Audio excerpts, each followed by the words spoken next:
Halo, salam sejahtera buat kita semua, dimanapun kita berada. Semoga kasih Yesus yang selalu menyertai kita.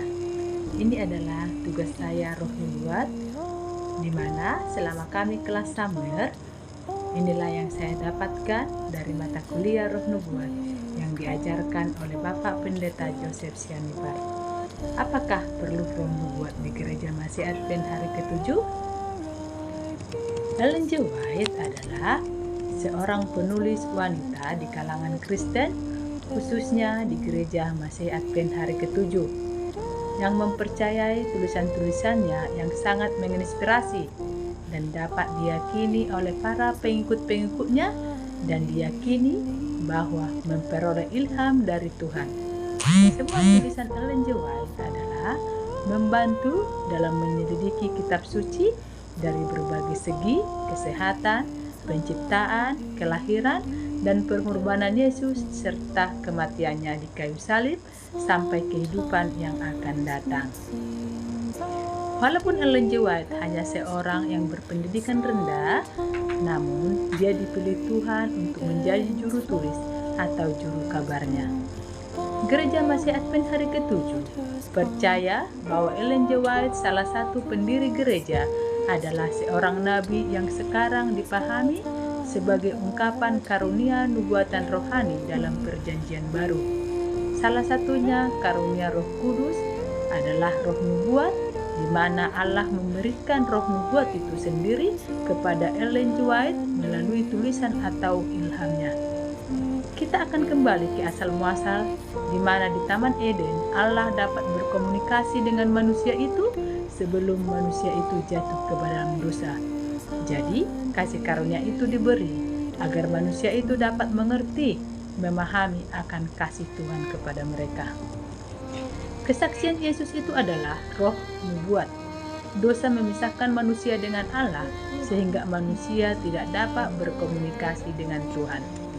Kesalahpahaman tentang roh nubuat adalah kita berpikir bahwa orang yang tidak membaca roh nubuat tidak akan memperoleh keselamatan itu. Itu adalah hal yang keliru dan yang salah, karena roh nubuat yang ditulis Ellen G. White diyakini oleh pengikutnya adalah ilham atau wahyu yang dinubuatkan Tuhan kepada Ellen G. White. Ellen G. White dianggap sebagai sosok yang kontroversial, di mana pengakuan memperoleh ilham dari Tuhan dan penggunaan sumber-sumber lain dalam tulisan-tulisannya itu banyak yang menuai kontroversi.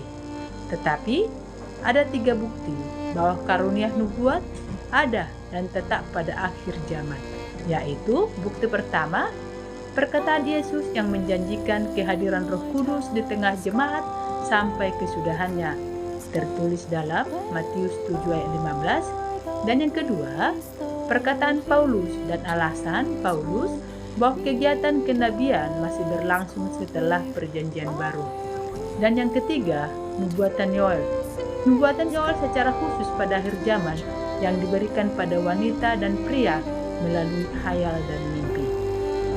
Gereja Masih Advent hari ke-7 menerima pekebaran dan kesaksian Ellen G. White sebagai karunia nubuat atau karunia roh.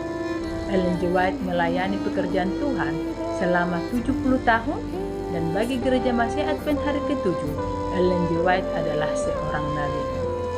Dari usia 17 tahun, Ellen G. White banyak menerima banyak hal, dan lebih dari 2000 khayal yang diterima dan dituliskan dalam buku-bukunya. Sebelum menikah, Ellen G. White bernama Ellen George Harmon, dan setelah menikah namanya menjadi Ellen G. White. Ellen George Harmon lahir pada tanggal 26 November 1827 dan menikah dengan James White. Pertemuan Ellen G. White dengan James saat mereka sedang dalam perjalanan, karena James White adalah seorang pengkhotbah.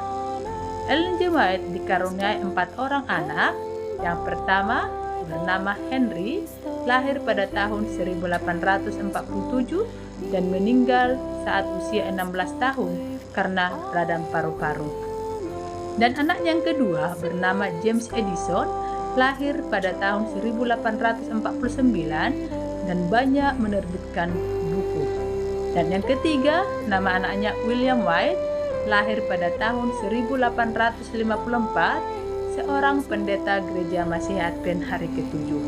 Dan keempat bernama John Herbert, lahir pada tahun 1860, hidupnya hanya beberapa bulan, meninggal karena sakit. Ellen G. White meninggal pada tahun 1887 tanggal 16 Juli. Umurnya genap 87 tahun. Sampai di sini video penjelasan saya tentang Ellen G. White dan Roh Nubuat. Terima kasih, Tuhan memberkati.